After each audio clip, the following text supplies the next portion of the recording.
How to fix allow access to photos missing on iPhone. Let's get started. You are trying to give photos access to any of the app, but you are not getting that pop-up, then how can you fix it? For that, launch your settings, scroll down, navigate to the option of screen time, then head towards the option of content and privacy restrictions.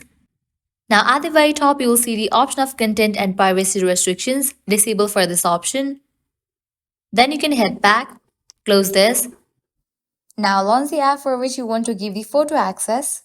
For this video, I'm using YouTube app. Let YouTube access your photos and videos. Click on continue. With that, your problem will be fixed and you'll get this kind of pop-up.